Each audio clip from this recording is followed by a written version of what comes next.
నమస్తే అండి. Welcome to cook with Manju. Idli రవ్వ లేకుండా తెల్లటి సాఫ్ట్ ఇడ్లీ ఎలా ప్రిపేర్ చేయాలో చూద్దాము. ఈ ఇడ్లీకి కాంబినేషన్ మంచి రుచికరమైన అల్లం చట్నీ అండ్ పల్లి చట్నీ సూపర్గా ఉంటాయండి. ఎలా చేయాలో ఇప్పుడు చూసేద్దామా. ఇక్కడ మనము 3 గ్లాసుల దాకా రైస్ తీసుకుందాం.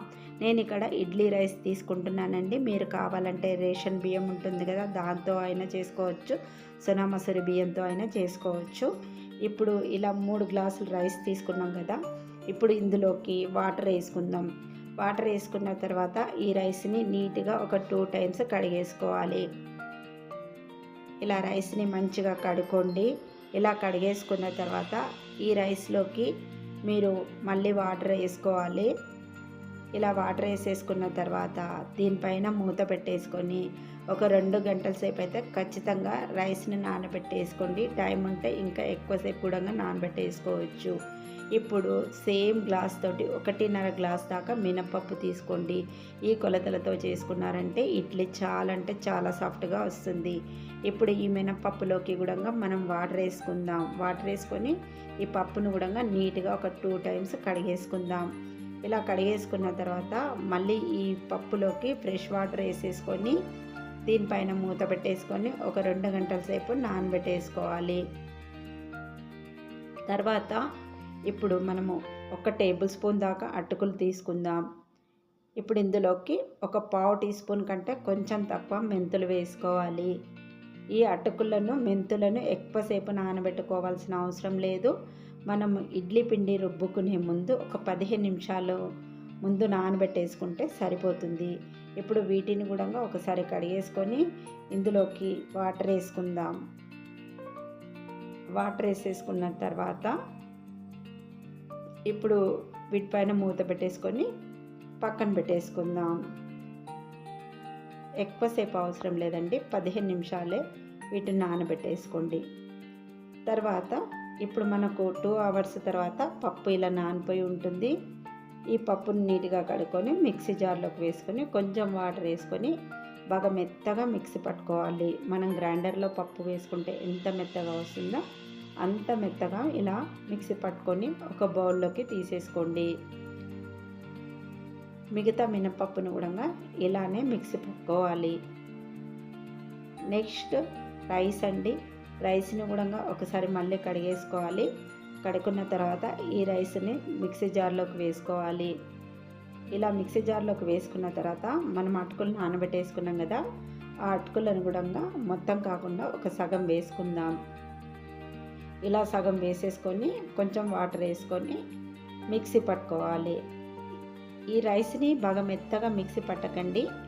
మనం ఇడ్లీ రవ్వతో ఇడ్లీ చేసినప్పుడు రవ్వ రవ్వగా ఎలా ఉంటుందో ఈ రైస్ని కూడా మనం కొంచెం నూకలాగా ఇలా లైట్గా రవ్వలా తగిలే విధంగా మిక్సీ పట్టుకొని ఇప్పుడు ఈ మినప్పిండిలోకి వేసుకోండి. మిగతా రైస్లోకి మళ్ళీ నేను కొన్ని అటుకులు మిగిలిపోయినాయి కదా, అది వేసేసి కొంచెం వాటర్ వేసేసి మిక్సీ పట్టేస్తున్నాను. ఇలా మిక్సీ పట్టుకున్న తర్వాత ఇప్పుడు ఈ 2 పిండిలు కూడా మంచిగా కలిసేటట్టు ఇలా కలుపుకోవాలి. కొంచెం సేపు ఇలా చేతితోటి బీట్ చేసినామంటే ఇడ్లీలు చాలా చాలా సాఫ్ట్గా వస్తాయి. ఈ ప్రాసెస్ కంపల్సరిగా చేయండి. ఒక 5 నిమిషాల వరకు చేస్తే బాగుంటుంది. ఇప్పుడు మూత పెట్టేసుకొని నైట్ అంతా ఫర్మెంటేషన్ చేసుకోవాలి. నెక్స్ట్ డే మార్నింగ్ చూపిస్తున్నాను చూడండి. చూసారు కదా, మనకి ఇక్కడ ఇడ్లీ పిండి మంచిగా పులిసింది, మంచిగా ఫర్మెంటేషన్ అయిపోయింది. ఒకసారి మంచిగా ఇలా కలుపుకోవాలి. ఇలా కలిపేసుకున్న తర్వాత మనకు ఇడ్లీలు వేసుకోవడానికి సరిపోయినంత పిండిని మాత్రమే ఒక బౌల్లోకి తీసుకోవాలి. ఇలా బౌల్లోకి తీసేసుకున్న తర్వాత దీంట్లోకి రుచికి సరిపడా ఉప్పును యాడ్ చేసుకోవాలి. 1 టీ స్పూన్ ఉప్పు వేస్తున్నాను. మంచిగా ఇలా కలుపుకోవాలి. పిండి కొంచెం గట్టిగా అనిపిస్తుంది కదా, కొంచెం వాటర్ వేసుకుందాం. వాటర్ వేసేసుకొని కలిపేసుకోవాలి. ఇప్పుడు మనము ఇడ్లీ పాత్రలోకి కొంచెం వాటర్ వేసుకొని ఈ వాటర్ని మరిగించుకోవాలి. ఇప్పుడు ఇడ్లీ ప్లేట్లు తీసుకొని కొంచెం ఆయిల్ అప్లై చేయాలి. ఇప్పుడు ఈ ఇడ్లీ పిండిని ఒకసారి కలుపుకొని ఇలా ఇడ్లీలు వేసుకుందాం. ఇలా ఒక గరిటెడు వేసుకుంటే సరిపోతుంది. ఇలా అన్ని ప్లేట్లకి కూడా మీరు ఆయిల్ రాసుకొని ఇడ్లీలు వేసుకోండి. చాలా చాలా టేస్టీగా ఉంటాయండి ఈ రైస్ తోటి చేసుకునే ఇడ్లీ. మనం ఈ పిండితోటి దోశలు వేసుకోవచ్చు, పొంగనాలు వేసుకోవచ్చు, పునుగులు వేసుకోవచ్చు. ఇలా ఒకసారి చేసి పెట్టేసుకున్నారంటే మీకు 3-4 రోజుల వరకు టిఫిన్స్ చేసుకోవచ్చండి. దీంతో చాలా చాలా బాగుంటాయి. ఇలా ఇడ్లీ ప్లేట్లన్నీ అరేంజ్ చేసుకోవాలి. ఇలా అన్నీ చేసేసుకున్న తర్వాత ఇప్పుడు మనకు ఈ వాటర్ కూడా మరిగిపోయి ఉంటుంది కదా. ఇప్పుడు మనము ఈ ఇడ్లీ స్టాండ్ని ఈ ఇడ్లీ పాత్రలోకి పెట్టుకోవాలి. పెట్టేసుకున్న తర్వాత మూత పెట్టేసుకొని ఒక 15 నిమిషాలు ఆవిరి పైన ఈ ఇడ్లీలను ఉడికించుకోండి. ఈలోగా చట్నీ చేద్దాం. పల్లీలను 1 కప్పు తీసుకున్నాను. మంచిగా దూరగా వేపుకొని చల్లారిన తర్వాత పొట్టు తీసేసుకోవాలి. ఇప్పుడు ఈ పల్లీలను మిక్సీ జార్లోకి వేసుకుందాం. ఇప్పుడు ఇందులోకి కొన్ని ఎండు కొబ్బరి ముక్కలు వేస్తున్నాను. తర్వాత పచ్చిమిరపకాయలు వేసుకోవాలి. తర్వాత కొన్ని వెల్లుల్లిపాయలు పొట్టు తీసుకొని వేసేసుకోండి. కొద్దిగా చింతపండు వేసుకోవాలి. నెక్స్ట్ కొంచెం కొత్తిమీర వేసుకోవాలి. తర్వాత రుచికి సరిపడిన ఉప్పు వేసుకొని మిక్సీ పట్టుకున్న తర్వాత వాటర్ వేసుకొని ఇప్పుడు బాగా మెత్తగా మిక్సీ పట్టండి. ఇక్కడ చూసినారా, పచ్చడి అనేది కొంచెం ఇలా గట్టిగా ఉండేటట్లయితే అలా ఉంచండి, లేదంటే వాటర్ కలుపుకోండి. ఇప్పుడు ఆయిల్లోకి నేను జీలకర్ర, ఆవాలు వేసాను. తర్వాత ఇప్పుడు కొంచెం మినపప్పు వేస్తున్నాను. నెక్స్ట్ ఒక 2 ఎండుమిర్చి వేసుకోవాలి. తర్వాత కొద్దిగా పసుపు, కరివేపాకు, ఇంగువ వేసుకోండి. ఇప్పుడు పోపు రెడీ అయిపోయింది. పల్లీ చట్నీలో వేసుకుందాం. అంతే, పల్లీ చట్నీ రెడీ అయిపోయింది. నెక్స్ట్ అల్లం చట్నీ సూపర్గా ఉంటుందండి. ఆయిల్ వేసుకొని ఇందులోకి అల్లం ముక్కలు వేసుకొని కాస్త వేగినాక ఉల్లిపాయలు వేసుకోండి. ఒక సగం ఉల్లిగడ్డ అయితే సరిపోతుంది. మంచిగా వేపుకొని పక్కన పెట్టేసుకోండి. ఇప్పుడు ఇదే నూనెలోకి కొంచెం శనగపప్పు వేసుకుందాము. తర్వాత ఇప్పుడు ఇందులోకి మినపప్పు వేస్తున్నాను. 1 టీ స్పూన్ వేసుకోండి అన్నీ. అలాగే ధనియాలు వేసుకుంటున్నాను. వీటిని కాస్త వేపుకోండి. ఇలా వేగిన తర్వాత ఎండుమిరపకాయలను వేసుకోండి. ఒక 4-5 వేసుకోండి, సరిపోతుంది. ఇందులోనే కొంచెం చింతపండు వేసుకోండి. చింతపండును కడగకుండా వేసేసుకోవాలి. ఇప్పుడు ఇదంతా మంచిగా ఇలా కలుపుకోండి.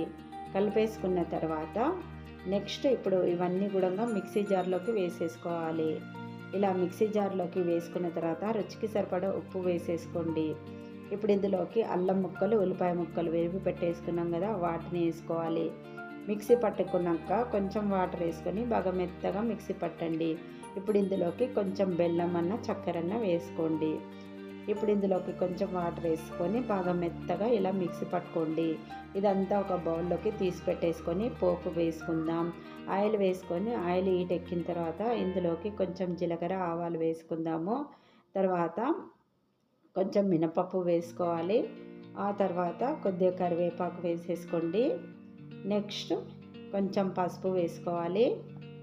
తర్వాత కొంచెం ఇంగువ వేసుకోండి. పోపు మంచిగా వేగనివ్వండి. తర్వాత ఈ అల్లం చట్నీలో వేసేయండి. అంతే, మనకు అల్లం చట్నీ కూడా రెడీ అయిపోయింది. చాలా అంటే చాలా సూపర్గా ఉంటాయి 2 పచ్చళ్ళు. ఈలోగా మనకు ఇడ్లీ కూడా ఉడికిపోయి ఉంటుంది. ఇక్కడ చూడండి, ఇలా చేయి పెట్టి చూసామంటే మనకి ఏమి అంటుకోకుండా వచ్చిందంటే ఇడ్లీ ఉడికినట్టు. వెంటనే తీయకుండా ఒక 2 నిమిషాలు పక్కన పెట్టేసి ఆ తర్వాత ఇడ్లీ ప్లేట్లు తీసేద్దాము. ఇప్పుడు మనం ఈ ఇడ్లీలను తీసుకోవడానికి టీ స్పూన్ కొంచెం వాటర్లో ఇలా డిప్ చేసేసుకొని ఇడ్లీలను తీసుకోవాలి. చాలా అంటే చాలా బాగుంటాయండి. మనకు అందుబాటులో ఇడ్లీ రవ్వ లేనప్పుడు వెంటనే ఇలా మీరు ఇడ్లీ చేసేసుకోవచ్చు.